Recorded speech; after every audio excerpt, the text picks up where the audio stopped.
All right, everybody, welcome to Invent Tribe's Q&A.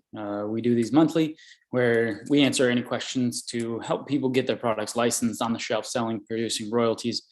And so I'm here to help anybody out that wants help with the process of getting their product on the shelf. So do put any questions into the chat box. We are live streaming this on a couple different platforms. And so do type in your questions and hopefully we can get to them. I always like to start out and give everybody a little bit of my history. I know I already see some people that are in the tribe online tonight, so I appreciate you guys being on with us. And so you do know a little bit about my history, but those that don't, I started licensing products back in 2009. I licensed 5, soon to be 6 of my own products. And I've helped coach over 180, it's almost 180, 178, 179 maybe, people to get their own products licensed. So I jokingly say I got good at licensing my own products, but I got great at coaching and teaching other people how to license their own. And so I'm here to help you get your products licensed. And I have quite a bit of experience, obviously, helping that many people. I've seen it all, everywhere from simple, Christmas decoration products to medical devices, manufacturing processes. And I've helped orchestrate licensing deals, scaling upwards into the millions, and also, simple ones of little kitchen gadgets that can make 10, 15 grand a year. So I would love it if you guys started punching in some questions on where you're getting stuck or things you have questions about in the future. That's one of the things I always think about when I'm going into a new adventure, right? I'm looking at it saying I can kind of forecast forward this is what's going to happen, but does it really happen? And so those are a lot of the questions that some people have as they say, what's the future essentially going to hold, or how are these problems going to pan out? And so do give me any of those questions or actually stumbling blocks that you're having right now. And so that we can start answering any one of those questions to help getting you unstuck. And as I talk to our tribe members inside our membership, there's 2 different aspects to this. It's head and heart and nuts and bolts. Head and heart are like your emotional and mental limiting beliefs around the process of getting your product to market, right? And then there's nuts and bolts. Nuts and bolts are like the execution of actually getting your product on the shelf, how to build a sell sheet, how to call companies. And so I kind of divide those 2 into the head and heart and nuts and bolts. And, a lot of people, they think that they need help with nuts and bolts, but the nuts and bolts are very simple and straightforward. It's, get your product into a presentable fashion, get yourself protection, and get it in front of the right people to say yes or no. I know that's a very simplified framework of it, but that's really what it is. But a lot of times the head and heart or the emotional side is getting yourself to the point where you have enough certainty that you will take the actions necessary. And what I mean by that is a lot of times people will watch YouTube videos and read different books and they'll look at their product and they'll say, yeah, well, this won't work for my product. It's because they don't have certainty either in the person that's telling them the message, or they don't have certainty in themselves. And so what I do is I help as a coach, and I say, I'm absolutely certain this will help you or will take you in the right direction. I've done this before. I've taken, over 100 people through this process before. I know what the next steps are. And when I deliver that type of certainty to somebody and say, if you do these things, this step, this step, this step, you will get the results that you want. And once somebody has that certainty in themselves, then they start to take action because they believe that the outcome will be able to come true. And so, if you don't have somebody like that in your journey, you need to find that person that has that level of certainty that the actions that you take will get you the desired results. And so divide up your stuff. head and heart are stuff that you need to work on, limiting beliefs, things like that. But the nuts and bolts are skills. You divide them up into individual skills and you work on them separately. You get yourself, I call it sharpening your sword. You sharpen your sword to the point where you know how to get your product on the shelf, and then it's just getting out of your own way. So we have some questions in the question box. Thank you, Ray. Ray said, I'm having a prototype made at this time, have a patent, and where do I go from here? Also, should I get incorporated at this time? So I could speak a little bit to the incorporation, but let's tackle the where to go from here. So prototype made. What you need to do is be able to communicate your product to a potential licensee in an exciting way. And to develop that idea further is you have an idea of, like, let's say you've got your invention. I'll just use this as an example. This is my beer pitcher that doesn't foam when you fill it. And so when I first invented that, it was this concept inside my head. You know, first, that's where it happens. It doesn't like just automatically come out of your mouth. You think of it, right? And you think of it over and over again, and you conceptualize how it works, one, and then how to fix any problems with it. And so you go through this process mentally, and eventually you start to ball up all these emotions around it, right? Well, this beer pitcher does not foam when you fill it. It's the concept of, if you had a beer glass or pitcher, they tip it when they open up the tap to fill it. This is filling from a tap, right? And so all this does is it puts a slope in the side. And so as I was thinking through the problems and solutions of this, I was sitting there thinking, man, every bar in the country could use this. And it got me excited. And so Ray, when you have your product, right, you've gone to the prototyping, so you're excited about this because you have all these emotions inside you. And so as I think about my own product, I get more and more excited. Well, when that excitement starts to boil over into the real world, when that excitement boils over into the real world, you start to take action. You start to build prototypes, file patents, show up at webinars, do these things to learn and understand what it takes to get your product onto the shelf. And so,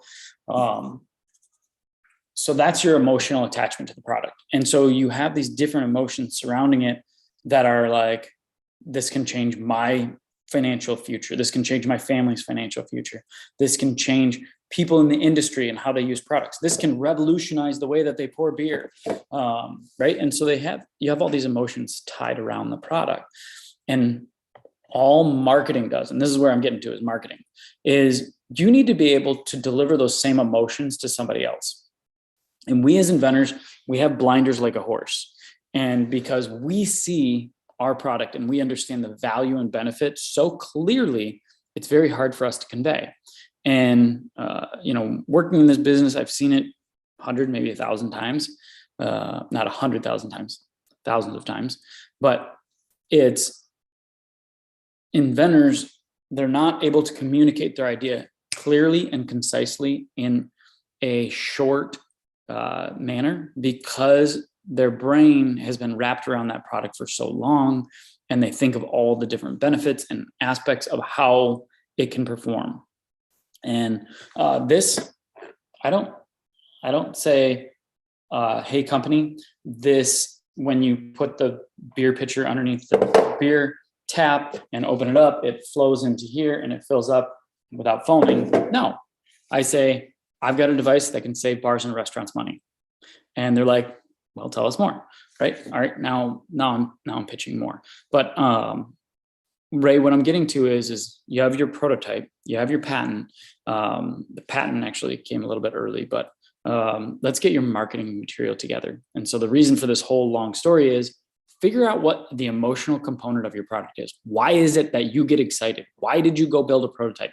And why, once you're able to answer all those whys, then you can encapsulate that into a video and or a video demonstration of the product, a sell sheet, whatever it is that has that emotional impact on people that you can then transfer to somebody else. Because this is what happens. If you can capture that emotional moment in video, in a sell sheet, in whatever medium it is that you work well in, you send this over to a busy product manager, right? got a stack of papers this high on your desk. I got to back up to show how high it is. It's that tall. They got so many things on their desk. They're trying to figure out how to make the company more money. And they get a call from an inventor. Inventor's like, hey, Bob, I've got a new product for you. They're like, great, send it to me. Here's my email address. You send it over. They say you got 6 seconds. You get a little bit more than that, I think, in innovation. But really, you got to impress the person in 19, 22 seconds. You got to have something. You got to have teeth into it, or they're out of there. And so having a clear and concise marketing material that gets somebody else truly excited about your product is kind of like when you're going through the process of like, all right, I'm here at a napkin sketch and I'm trying to get to a licensing deal, my product on the shelf, making money. You have to do certain things well enough to get your product through that. And where I see a lot of inventors stumble is, yeah, they have tons of fun building the prototype, they iterate it, they rebuild it, they continue to do it over and over again. And then they move to a patent. They pay a patent attorney, $5,000, $10,000, whatever it is, to go patent it. That's taken care of. Then they're like, as Ray said, what do I do now? Right? That's a big stopping point. Build that beautiful piece of marketing that emotionally impacts people and can drive them to want to take action. Because here's the other part of that. Here's the connecting gap that I haven't told you yet, is you had those emotions, right? You captured that into that marketing piece, into that video, that sell sheet, whatever it is, website even. And then that marketing manager with the stack of papers this tall sees that video when they're super busy and they're like, and the emotions go right into them. And they're like, hey, I get this. I understand it. And I understand the value proposition here. And with that, they then have the emotional reaction, right? The tinglies. And what happens is those emotions start to boil out in the real world and they start taking actions by getting manufacturing pricing, speaking to buyers, talking to their marketing department to see if they can sell it. All these different things start to happen because they had an emotional reaction to your emotional pitch. And that's the magic of this. And so, Ray, next step, beautiful marketing piece, something that can emotionally impact people. Once you build that, my rule is don't go over 60 seconds in a video. The reason I make that rule, and sometimes when I see a product, I'm like, we need to cut this, we need to get down to 30 seconds. You want to drive your time down. And I know I'm like going in depth on this question, but I think it's super important, is that I get inventors and like, this is one of the worst videos. And I'm sorry if you have a video like this already. You start out and say, hi, my name is David Fedewa and I'm the inventor of the perfect pitcher. The reason I invented the perfect pitcher, right? That's not the way you start a video. They do not care who you are or the reason you created it. That comes in later, right? The story behind it. And so I see so many of these videos having this intro that's like long and boring and telling me all about the inventor and the product and blah, blah, blah, blah. No, you can't do that, right? Stack of papers this high, they don't have time to worry about you and who you are and your history. What they worry about, and I gotta put a caveat to that. If you have a medical device and you are a doctor, introduce yourself as I'm a surgeon and I'm making a surgical device, or incorporate if you specialize in that specific field. So like if you have a dishwasher repair product and you are a dishwasher repairman, say that in the video so they know that there's experience behind it, but do not make it, don't even say your name. And so you're losing precious seconds. Good marketing videos in the invention world are like 8 to 9 seconds showing the problem that you're about to solve. And then it's like flash of white on the screen, big exciting moment, introducing the perfect pitcher. And then you have this great shot showing the product and you get them hooked at the 10 to 11-second mark. And they're like, oh, this is awesome. And then supporting benefits continue to come in right after that for like the next 20, 22 seconds. And you close out. You usually close them out about 40 seconds. Those are well-structured, great pieces of marketing that get people excited and want to move forward. So Ray, I hope that answers your question. Next step is marketing material, and then you're going to call companies. But your secondary question was also, should I incorporate at this time? I mean, you'd have to speak to an attorney on that because it is a legal question, but like I don't incorporate until I have a deal on the table. And reason being is legal entities usually cost money to run. Sometimes people set them up to write off costs. It depends on what state you're in, because like if you're in California, it's $800 a year to hold a legal entity, where in like Michigan, it's $25, 25 or 50. I think it's 25. And so to write off the costs, I save money by actually having my legal entity or incorporation, because I'm writing off the expenses, and it's only $25 a year to have it. So do speak to your attorney to find out if that is right for you, but a lot of the times it doesn't necessarily make sense. I hope that helps, Ray. And do follow up with any questions you have. I appreciate you coming in with a good question here. So Mary Ann had a question. I have a fashion accessory idea, and I've been trying to license it. I've been told it's a difficult industry to get into. Mary Ann, you are correct. Reason being is, and I've actually pitched wasn't a fashion related product. I guess it is. It was apparel. Well, apparel and fashion accessories, they kind of live together in the same space. But I pitched a product, and it was interesting. The answers that I got for it. It was this, I mean, I thought it was pretty cool. It was probably like 10 years ago. It's probably patented now, but it was a hood. And inside the hood, there's a mask that you pull out and you put across your face. And there's a little piece of Velcro on the other side of the hood. So you always had kind of a mask built into your hood. And so I pitched that. I went to North Face and all the different coat companies. And one of them said, they're like, hey, this is a cool innovation. This is patentable, blah, blah, blah, blah. He said, but it's difficult for us to license this. I said, why is that? He said, because. He's like, you ever see knockoff Coach purses, knockoff Oakley sunglasses? I was like, yeah.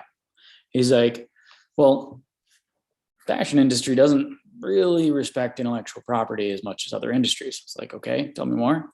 And he's like, so if I license this from you, I'm paying you 5%. Other people in the industry will bring this product out and they don't have to pay you 5%. So they have the leg up for not licensing. That may have changed. I mean, that was 10 years ago. I haven't really had many students have a lot of success there. I've had a couple, but I've had more try and have a difficult time than I have had students be successful there. I mean, but that's with any industry, I guess. And so, Marianne, I will say it's a difficult industry.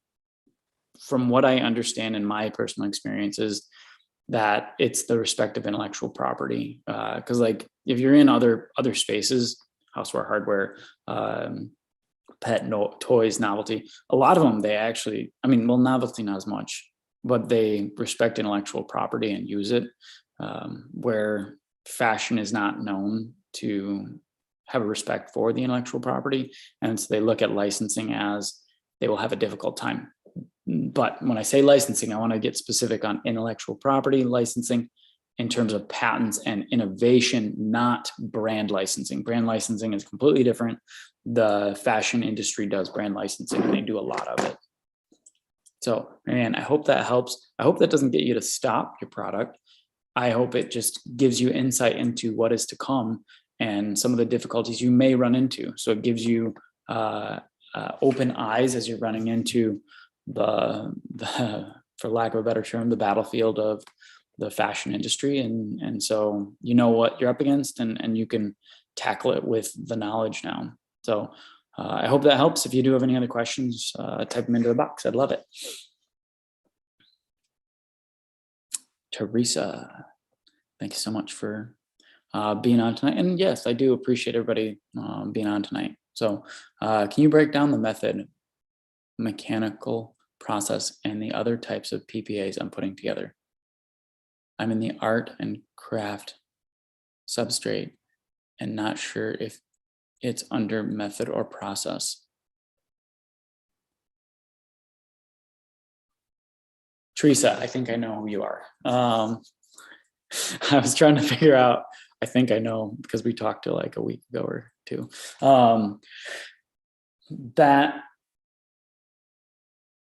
So can you break down the method, mechanical process, and the other types of PPA? So PPA, well, just to give clarity for everybody else, what Teresa's talking about is utility patents have different sections, method, mechanical, process. but a provisional patent application is a utility filing only. So I like to be clear with that with everybody. Some people are like, can I file a design PPA? No, PPAs are only used for utility patents. And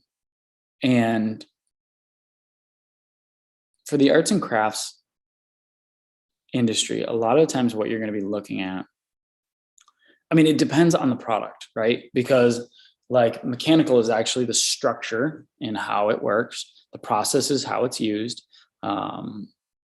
And so you're using actually a combination, and you can use a combination within one provisional filing. It's not like you have to file a process patent and a mechanical patent.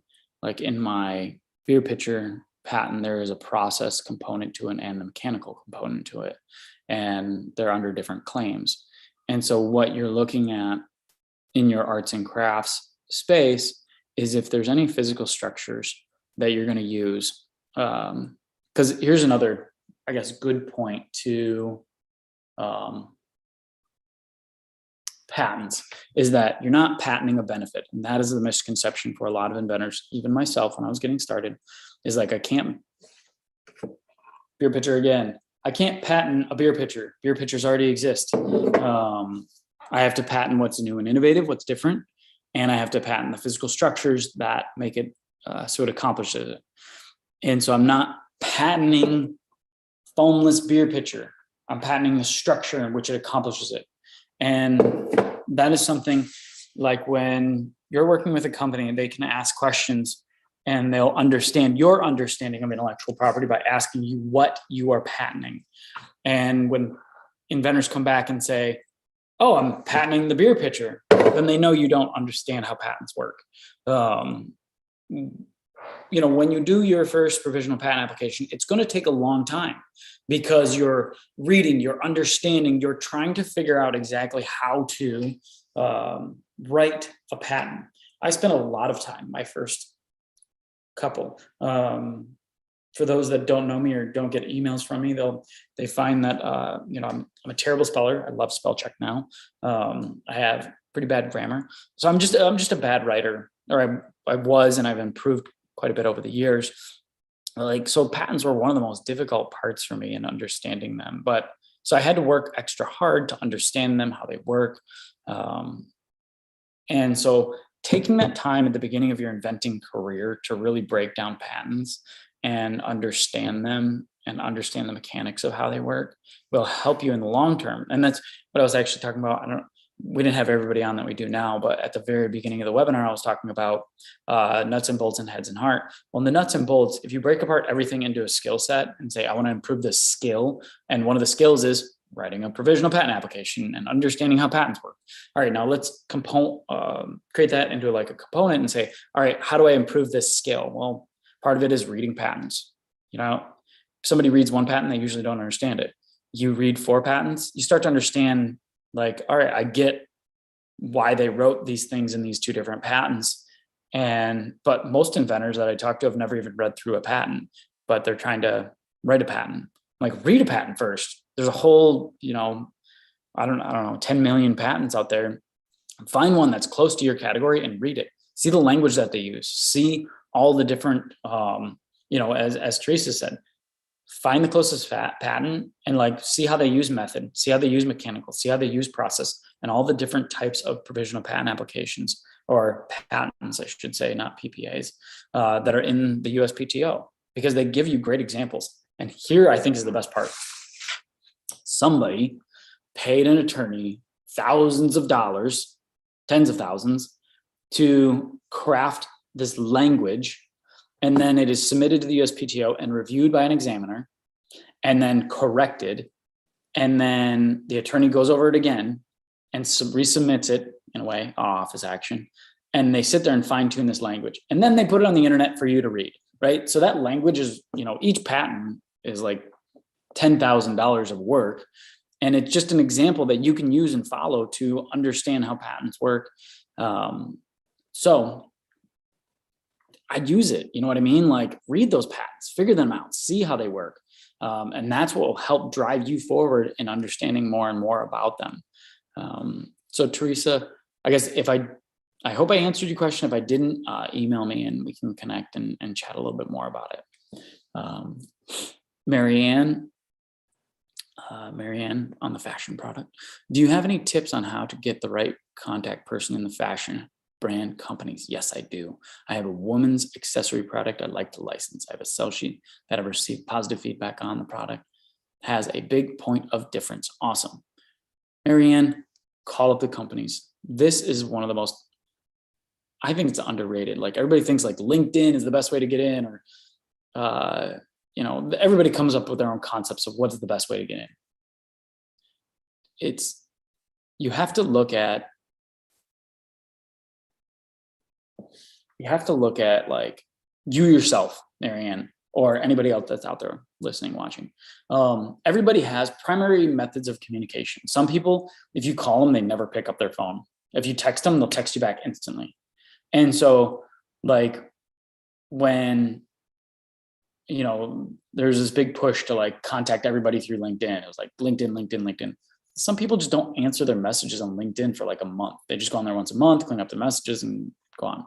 And so it's like, that's not a good way to communicate, right? Because everybody has their different set or different ways of communicating, right? That person that you call 100 times, they don't pick up, but you text them and they call you or they text you right back. Everybody has a different door, right? Some people are calling. Some people are voicemails, right? You got to call them up, leave a voicemail, and they get to call you back on their time. Who cares? They're calling you back. So Marianne, what you do is you call the company and you say, hi, my name is Marianne. I'm a product developer. I'm calling to see if you guys look at new products. They say, great. You know, they'll either say, go talk to this person. They say, I don't know what to do with you.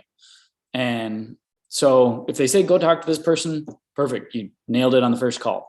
If they say, I don't know what to do, or I mean, they'll have that hesitation in their voice when you say, hi, my name is Marianne. I'm a product developer. I'm calling to see if you look at new products. They'll say, you say, well, you know, I typically speak to somebody in marketing. Do you have anybody in marketing? And a lot of times they say, yeah, you know, here it is, right? The receptionist or secretary or whoever it is that's handling the inbound calls usually want to just forward people to the right connection, right? They do some gatekeeping where they don't necessarily want you to get in, but that's why I always recommend to start out calling, because a lot of people, they'll sit there and knock on that LinkedIn door for months and not get in anywhere, but they will call up. And here's the part is they'll sit there and knock on the LinkedIn door for months because they heard somewhere that a marketing manager is the best person to speak to. So then they'll go find the marketing manager in that company and they'll just message them, you know, once a week or whatever until they get a response. They don't get a response. But then if you call the company and they say, oh, you know, Bob over in product development handles all inbound product submissions, well, you've just been messaging Mark, the marketing manager, for 3 months on LinkedIn and haven't gotten anywhere. If you would have just called and asked who it is, you would have got in right away. And that's the trick, is you just call. If they don't tell you, then yeah, you go start hitting people up on LinkedIn and seeing if they have the right person to talk to. But a lot of people are afraid to get on the phone, and that's the way to get in. I have a lot of inventors that come to me and they say, Dave, inventing and licensing doesn't work. See, I've tried it for months. I'm not getting anywhere. I'll be like, well, tell me your process. What's happening? And they'll go through it. And a lot of times they're just like, I've messaged on LinkedIn 100 times and it's not getting anywhere. I'm like, all right, let's jump on the phone. And then you see forward progress. So Marianne, I hope that answers your question. Do put in more questions if you'd like. And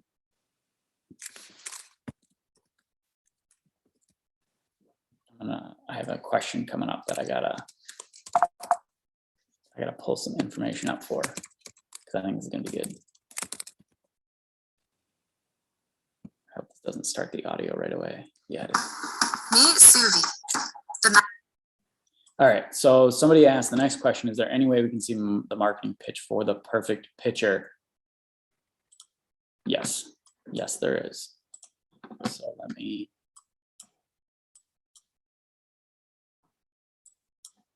do this. I got to get my screen set up for it.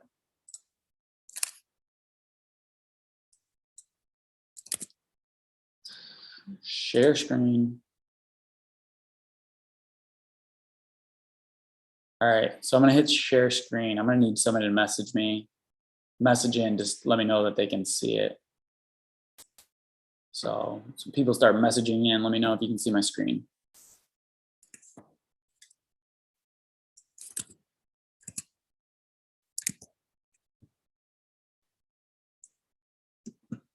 Can you see my screen? Yep. All right.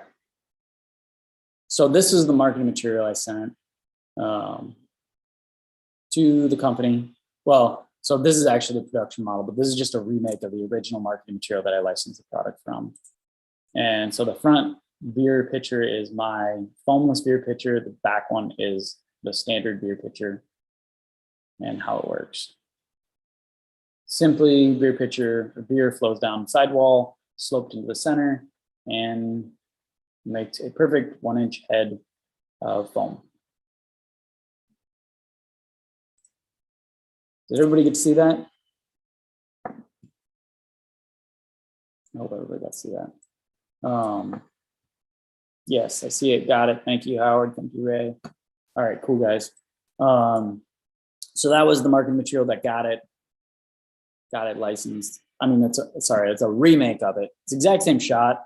It's funny. I used to work at bars and restaurants, and so you know, it was easy just kind of going in. I mean, my first product shots were at the bar that I worked at, and then I had to go back after I stopped working at the bar once it was licensed, and I had a couple other products licensed, and so I just got to go back and see my buddies that were still working at the bar and shoot the video with them. And we had an extra pitcher of beer left over, so we had to do something with it. All right, let's jump back into the questions. So I hope that helped or gave you any type of insight into kind of what I mean, I think that's good marketing material, right? It was, how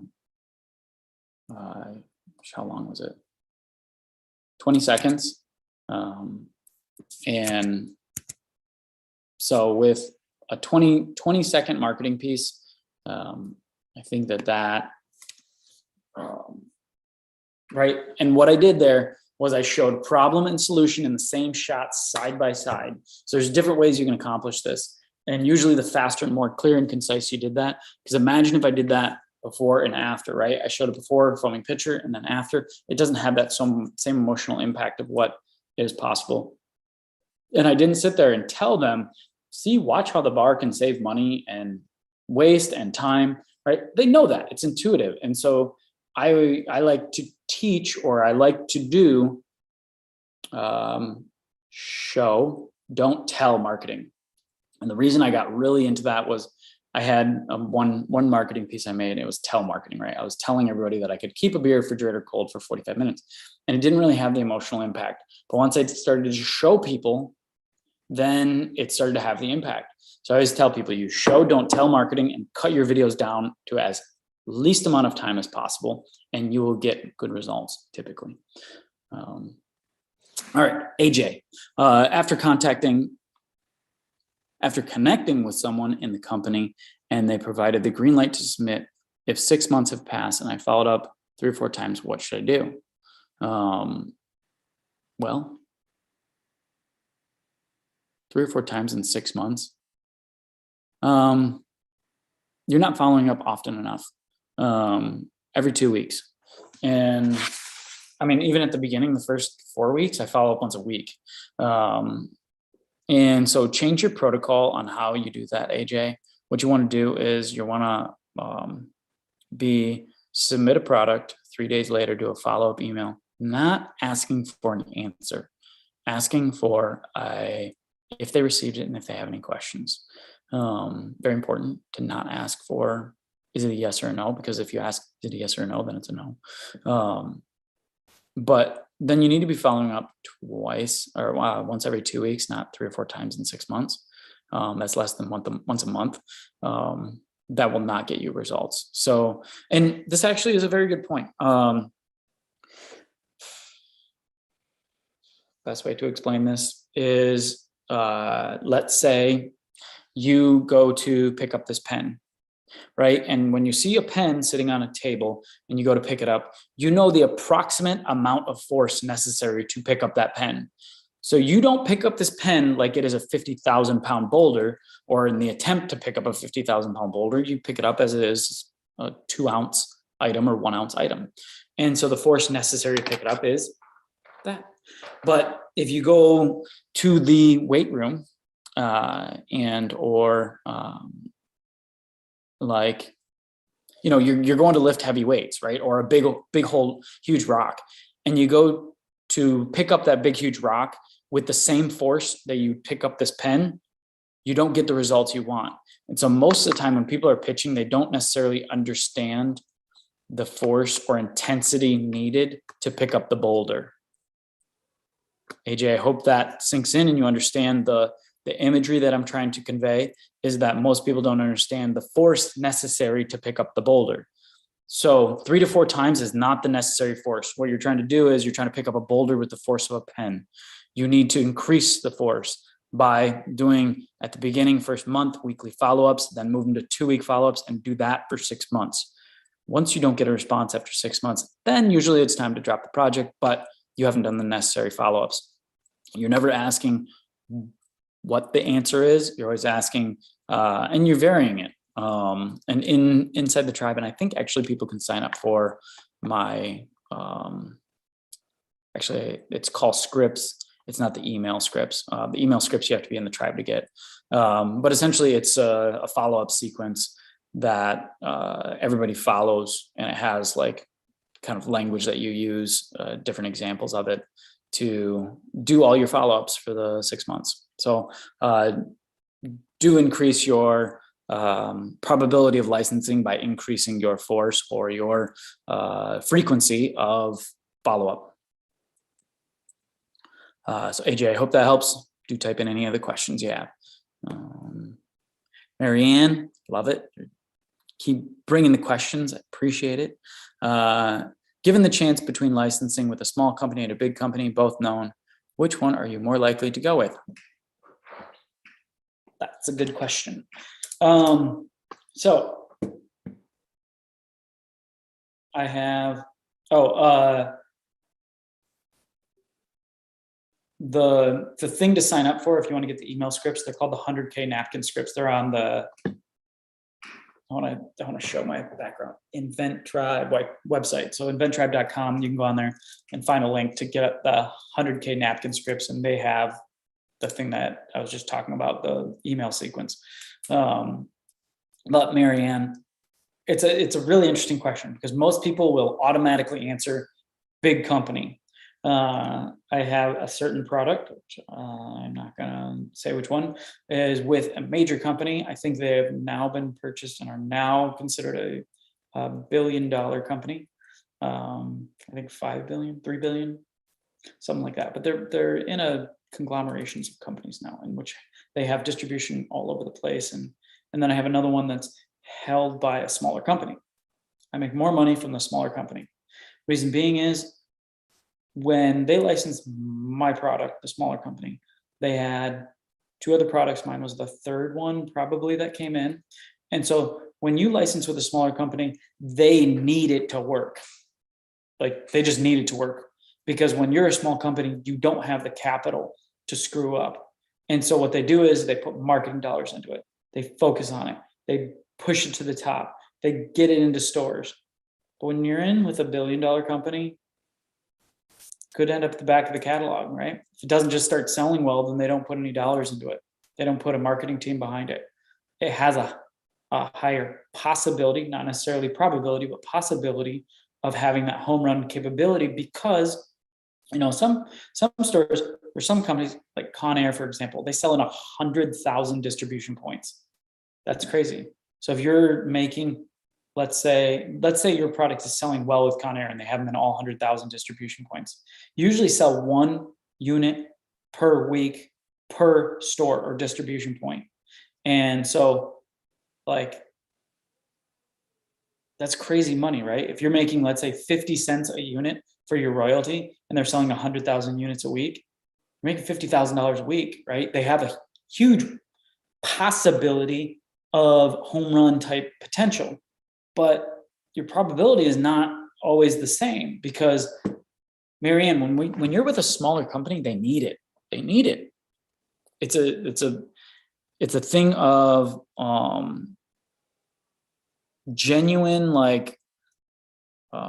motivation to make your product as successful as possible. Where like my one product with the bigger company, I got it in there, got a license, started going well. I got assigned a marketing intern to push my product out. It didn't go well.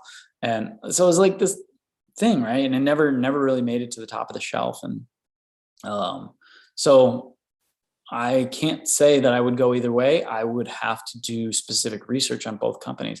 What type of relationship do you have? What are their intentions with the product? So there's more questions that go in depth instead of, this is not binary. This is not black and white. You can't just say, I want bigger companies or smaller companies. It's who's the big company? Who's the small company? What's their distribution chain? What's their bandwidth in terms of taking new products on? What's their financial situation? And so there's different questions that need to be asked alongside this black and white question to give you true color in a real answer. So.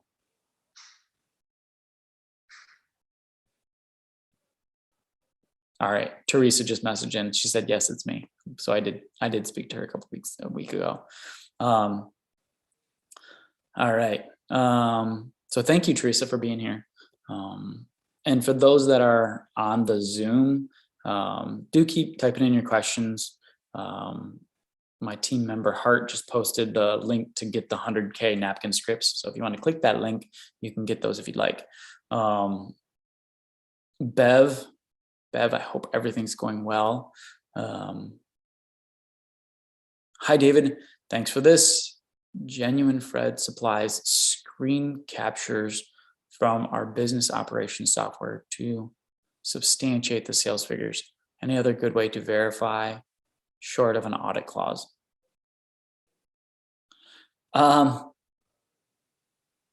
Watching. So seeing where your product is selling, because when you get a royalty report, they show you where the product's going.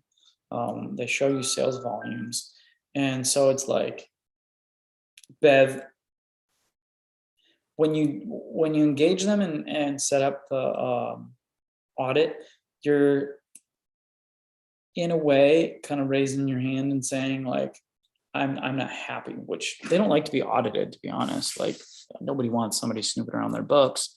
It's just difficult and poor timing and things like that. And so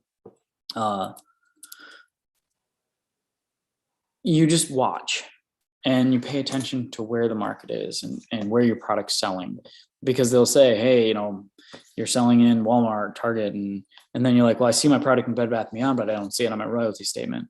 And a lot of times it's oversight, because the companies that I work with, my accounts, I have like an account as a vendor with them. And anytime a SKU sells, which SKU is the identification number for a product, anytime a SKU sells in their accounting, then my account gets credited for one, and then it's multiplied by royalty.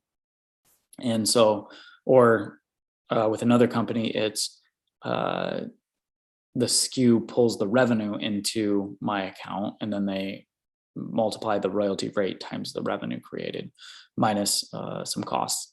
And so when you see those reports, you can kind of tell like, hey, you know, we're selling in Walmart now and we're only selling, you know, 5,000 units a month.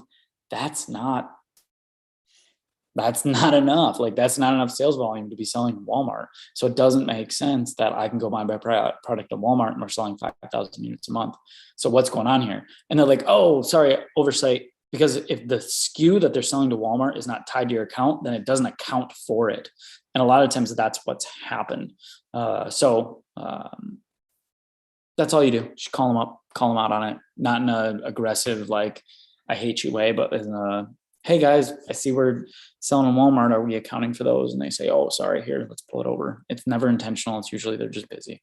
So Bev, I hope that answers your question. And do send in any more questions you have. Russell said, doesn't a provisional just hold your place in line? No one really looks at them. Correct.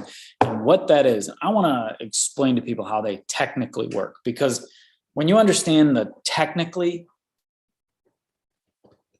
you get a better concept of how it actually works.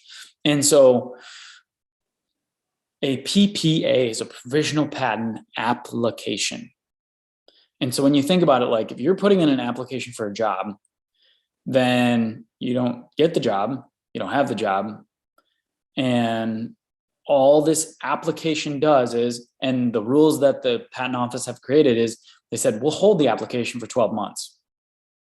That's all. And everybody thinks that they're like applying for something and getting it approved. They don't even get looked at.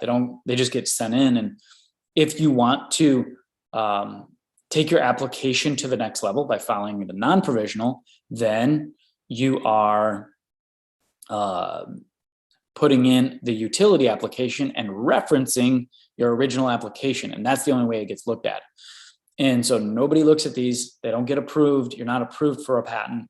But you can state the fact that you are patent pending. So like I could sketch some notes on a piece of paper, take a picture with my phone, upload it as a PDF, submit it to the USPTO with the correct documentation, meaning like cover sheet and things like that.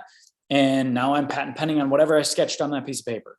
So what does that really mean? I mean, it depends on how good those sketches are and what else I wrote in it, but that's it. You know what I mean? Like, so Russell, when you're jumping into like the PPAs, nobody looks at them. They're an application that you can reference when you file your utility patent. So no one understands how that technically works. I hope that helps. I appreciate you being here. And do type in any follow-up questions you have. Denny. So wait, let me check in here. I'd be interested in the link. Teresa, we posted the link in the chat. Denny said, so how do you get it made, the picture, before the sale? Made. Are you talking about the video? So Denny and I'll probably need a follow-up on it, but so how do you get it made, the picture, before the sale? So I think what you're talking about is, how did I get this in that video? So that video was a recreation of the marketing material that I made from a prototype. The prototype was an existing picture with a piece of plastic taped inside that created this geometry. So all the original prototype was a plastic folder shaped inside, or a sheet of plastic shaped inside an existing picture to create the slope that would decelerate the beer so that we didn't have any foaming. And so that was the original video. The video that you saw on this webinar was the video created from this is production model. This is Triton, which is like a polycarbonate, which most beer pitchers are made out of. And so that video you saw was post-production. They were using that. I created the video for their marketing team. But the original video was that shot just with the prototype. I hope that helps or clears it up. If you have any follow-up questions, do type them in. I'd love to help out getting clarity on that. Alexander, 20-second video, no sounds, no words. You got it. I am only need what you need. And what I mean by that is, like, people will fly these graphics in and put words over the top and create these scripts. I'm just looking for emotion, right? And emotion, you don't necessarily need words. You don't need graphics. You don't need all these different things to impact people. And so if it just takes imagery, just use imagery. If it just takes sound, just use sound. Don't overthink this. It's something that, and I'll tell you, this skill does not come overnight. I was working with one of my students. I won't say her name, but she started out, her marketing material, it was not the best, right? It didn't communicate benefits. All it did was state the facts of the product. And over time, we got to a point where she had pitched products and done different videos. She developed the skill. She is amazing at it. Now she makes videos that are like 18 seconds and it just crushes it with, she uses video, she uses words, she uses sound, she uses graphics. She uses things that are necessary to communicate the benefits of the product and how it can impact people and how it can better people's worlds. And so you, as the creative director of your, and the way I look at it is, it's an emotional experience. It's not just like I'm creating marketing material. I'm creating an emotional experience. I want to look at it and see how people would react emotionally to my product. And that's why with this video, I didn't need words. I didn't need sound. I just needed 20 seconds to show to people that I can pour a beer with no hands, that filled up by itself with no foam. And people in that industry understand that when you have a bartender that can walk away and they can go pour other drinks, on average, there's a 60 ounce pitcher. And so that takes about 47 seconds to come out of a tap, 39 to 47, depending on the tap flow. And with those tap flows, bartenders can cash out a customer, they can pour another drink. And so in that time, you can have them create more money and have less waste. And people in the industry, when they see that video, understand that automatically. I don't need to tell them that. When you tell a professional their business, they take it almost offensively. And so I take it to heart that I don't tell professionals their business. I show them the potential opportunity that is in front of them, but I don't tell them what those specific things are a lot of the times. That goes back to the show, don't tell marketing. So in a follow-up question, there is a fine line between great follow-up and bothering potential customers. Yeah, but you need to cross that line sometimes. So to Alexander's question or statement was, there's a fine line between great follow-up and bothering potential customers. And what I've found is that my students that are prolific usually cross that line from time to time. And I've crossed that line. I've had a potential licensee, they emailed me back and said, hey, we appreciate the follow-up, but we need a little bit of time to work on this. And it is actually, I can almost say in 100%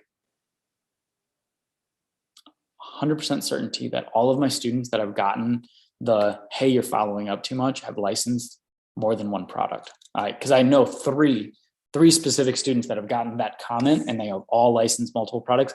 I've gotten that comment and I've licensed multiple products. So I guess if you have to err on following up too much, because those are the people that get deals. So, but that's a super important distinction. Because there's a fine line between following up and being bothersome. And what I call it is being pleasantly persistent. And so in your emails, the way you follow up plays an important role in being bothersome or being great at following up. So it's not necessarily even the frequency. It can be the way that you're following up. If you're following up and you're just being hey, where's my answer? Why are you not responding? Those type of correspondence, then yeah, they're going to be like, get out of here. We don't want to talk to you anymore. But if you're being pleasant and you're following up with, and here's the other part, you don't need to follow up to get an answer.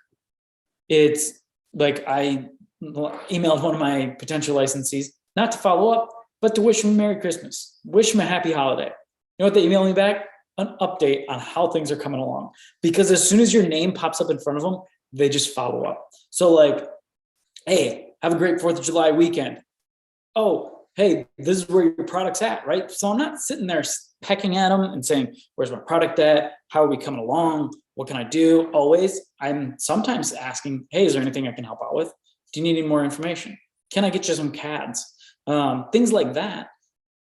And also, I'm sprinkling in the, wish them happy holidays, and just saying hi. By you putting your name in their sphere, into their vision, into their world, then it brings up, oh, I got to check on the product. Oh, I've got to move that product forward. So, so that's where I guess, that fine line is, and starting to play with that etiquette and how well you can do it as an inventor, right? That's a skill. That's Yeah, I mean, I guess just the best way to explain it is a skill. And so you get better at it, right? Why I talked about it early on, nuts and bolts, head and heart. This is the nuts and bolts. Look at follow up as a skill, improve your skill, improve your ability not only to follow up in good volume, but in a positive way that excites people. So Alexander, I hope that helps and gives you more insight. Do type in any more questions. You know, we got a couple minutes left here. So if anybody has any questions, do type them in so I can get to them. But we'll try to wrap up here on time. So Bev said royalty queue for the toy industry. If wholesale projections are 4 million, does that sound reasonable? 3% for sales under 1 million, 1.5% for sales over 1 million.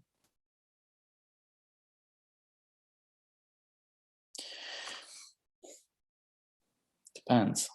There's a lot of things that depend on this. Wholesale projections are 4 million, sound reasonable, 3%. So I don't like the ladder. And like a lot of inventors, they love this idea of like laddering their royalties, like, but it usually it doesn't go well. So if you have the opportunity to not ladder and just have a consistent royalty, it helps. But I mean, if projected royalties or sales are 4 million, then 3% depends on what your 3% is based off of. One, that's one of the most important things that ever transpires in a licensing contract. Is not the saying goes, you set the price, I set the terms. I would 100% go with that if I got to set terms, because a 3% royalty and a 10% royalty can be, the 3% royalty can be a lot more than the 10% royalty based on the terms. And so I would look more so at the terms than what your royalty rate is, because those terms might be defining more than what you think. And to give you a specific example of that, I had a deal in my past, this was early on, and I didn't have the insight I do now. And so I got a 4% royalty on the product. I thought it was great. I thought it was good deal. But I didn't necessarily look at the terms because I was so excited about getting a royalty, getting money coming in the door. So I signed the deal. Well, come to find out, my royalty is 4% of net sales. The net sales defined as sales minus cost of goods, shipping, packaging, advertising, but So they get, let's say the product sells at wholesale for $10. Well, that $10, if I had a 4% royalty, is 40 cents per unit. Well, after all of their deductions, right? Cost of goods, packaging, shipping. And so then now they're down, they do the reduction from the $10 all the way down to, let's say $3. So you're 4%, so 4 times $3 is 12 cents per unit. So instead of getting 40 cents per unit, I'm getting 12 cents per unit.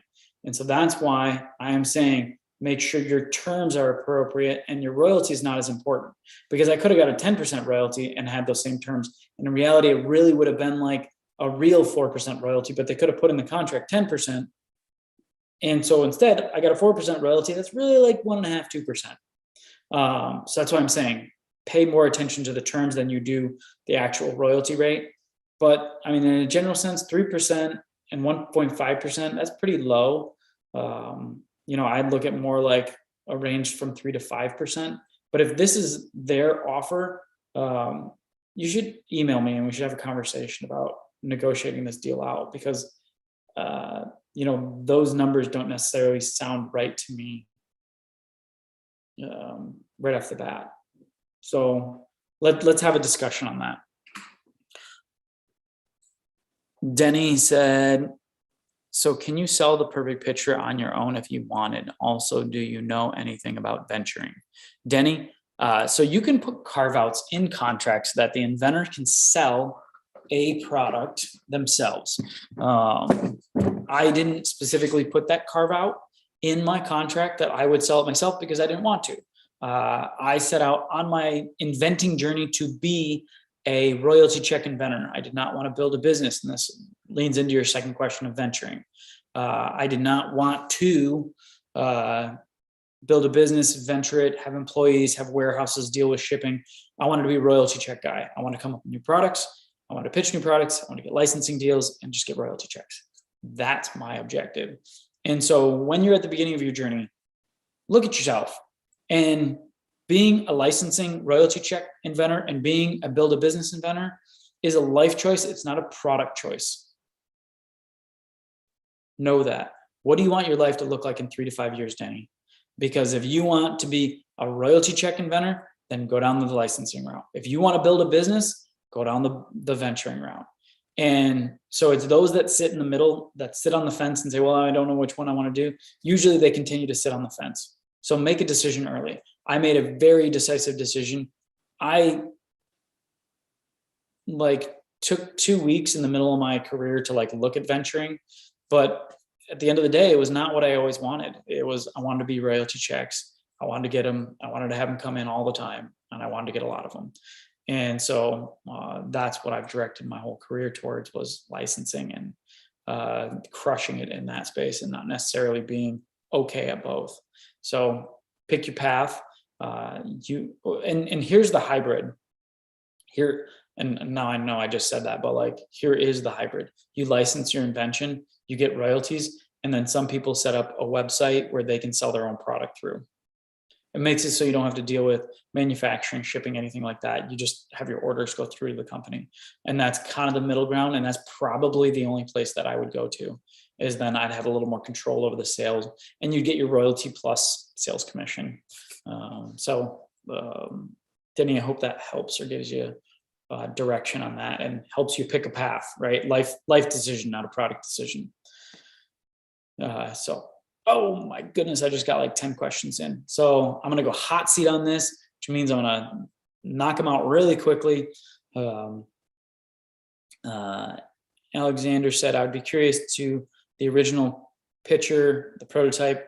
I don't have that video queued up, so I'd have to show it on another one. I've showed it inside the tribe. So if you are interested in being a tribe member, there is a whole 1-hour webinar of me breaking down that marketing material from the very first version all the way through to the final version.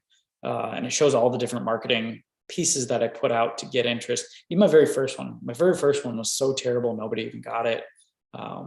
People actually made fun of it because it was that bad.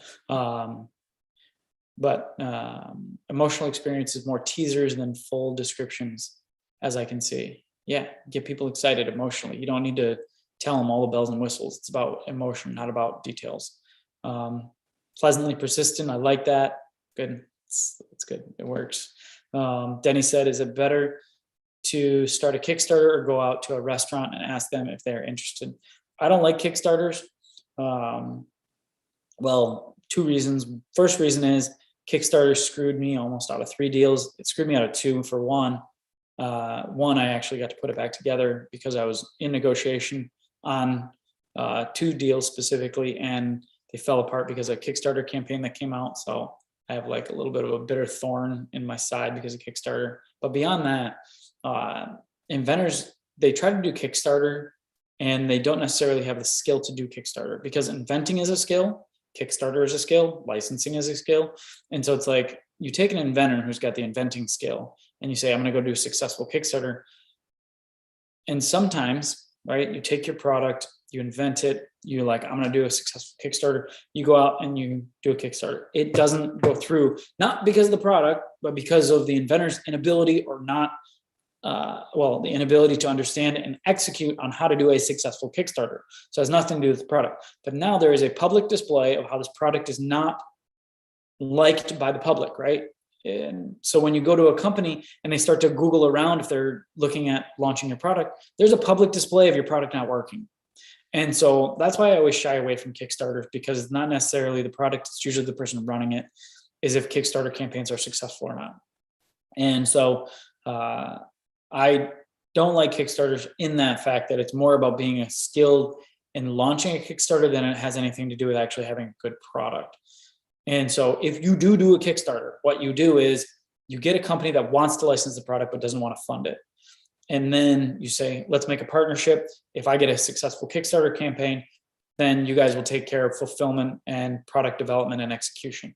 They say yes, then you go find a Kickstarter campaign company to help you, a coach or somebody that actually does it for you to help you launch this. Because, I mean, I've had friends do successful Kickstarter campaigns and they're like, yeah, you set up a website for 3 months beforehand, you collect about 3,000 to 6,000 emails and you do email blasts leading up to it. And like most people don't know that. And they have to have professional video, they have to have different offerings. So you have to have all these different components set up, and like people are like, oh, I didn't just make a video and post it up there and make money. I'm like, no, there's all this legwork and marketing, and websites need to be built and traffic driven.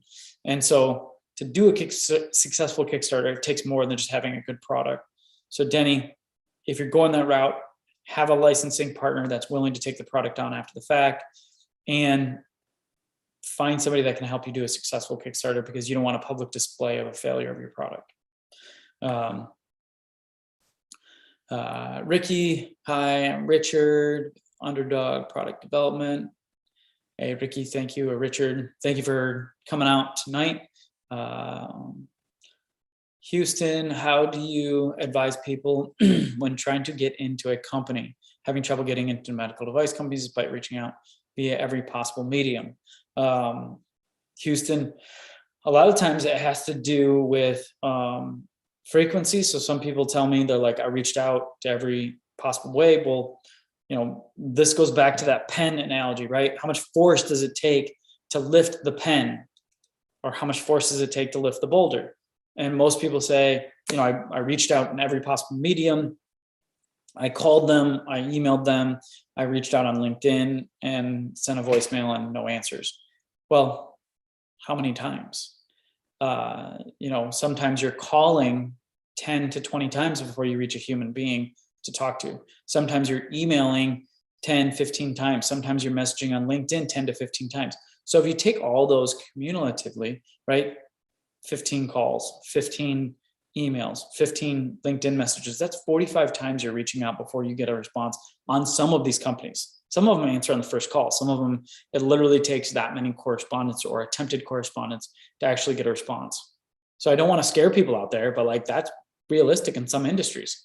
So I would look at your volume or your frequency, right? That's the force needed to actually have success, and start to discover what it is that is not, or if things are falling short. If you are hitting that type of volume, then send me an email, right? You shouldn't be having that much trouble getting in. So David at Invent Tribe, if you're having trouble getting in and you're really putting in like that volume of calls and that volume of messaging and that volume of emailing, you should have positive results. Are renderings preferred over prototypes to provide a potential licensee? No, prototypes are preferred. Prototype demonstrations, don't send them prototypes. There's a long, and I'm hot seating these, I'm trying to get them done quick. So there's a long, like 10-minute reason why you don't send prototypes. So just believe me, don't send prototypes. We can get into it later on the next Q&A, but send a prototype demonstration. I call them my high bob videos. And the way that the high bob video works is get your prototype in your hand. And you say, hi Bob from ABC Company. I appreciate you being interested in my product. Here is the demonstration on how this works, right? And you put it up to the camera, you show them how it works, you show them every angle, and then you do a little product demo. You say like, thank you so much. I hope this clears up any of your questions. And that usually gets you to the next step. So I usually do product demos for people that provide or express interest in my product. To get started, to get the interest, do a product demonstration with your prototype over a prototype, or over a rendering or 3D animation. Russell, we'll call Russell's the last question of the night. That came in at 9 o'clock. We're at 9:10 my time. So one of my products that I am working on right now has 2 sets of IP. I did 2 prototypes because of the 2 IPs. Now the same company that requested the 2 prototypes to be done is now wants me to do a new prototype, 1 piece, so they can see it working for their marketing team. This is why I elected to do a video, since I already know that my product interrupts the life cycle of many of the products coming out. I just decided I would like to go to market myself. What do you think about that? Russell, that's a life decision. What do you want? your life to look like in 3 years? That's really what it is. This is not a product question. And so if you want to build a business, if you want to have employees, if you want to be going to trade shows, if this is the product that you want to champion for the next, let's say 5 to 10 years, then yes, build a business. Like that's your calling, that's your trajectory of life. But if your objective with the whole thing is licensing, then, and here's the reason I'm so adamant about this. I have a handful of friends that are in the business, and what they did was like, I want to license my product. And so when they say I want to license my product, somebody told them that never licensed a product before was trying to coach them on licensing. And they said, well, what you do first is you get a patent. So they went and spent 10 grand and filed a patent, right? So we're 10 grand in. And then somebody else told them, well, you need a working, fully functional prototype from a manufacturer. So they spent another, 10 grand or so to get that, right? We're 20 grand in. And they're like, somebody else told them that you need to have manufacturing to prove that it works, or you need to be selling it to prove sales, right? So they spent 50 grand to get it proven in the marketplace. And so now that they've got it, they're 70 grand in, and now they've got to sell it, right? So now they've got to build a website and create distribution and logistics and marketing. And all right, now another 10, 15 grand in, right? So now they're getting close to 6 figures in. And when they started, they wanted to license their product for royalties. So now they've built this company that they have to now run. And so the friends that I have, they come back to me and say, how do I get out of this? How do I unravel this ball around me that I created all this investments in? I need to figure out a way to get it out. And sometimes the only way out is to continue on through to the point where you get enough sales where somebody wants to take it over and license it.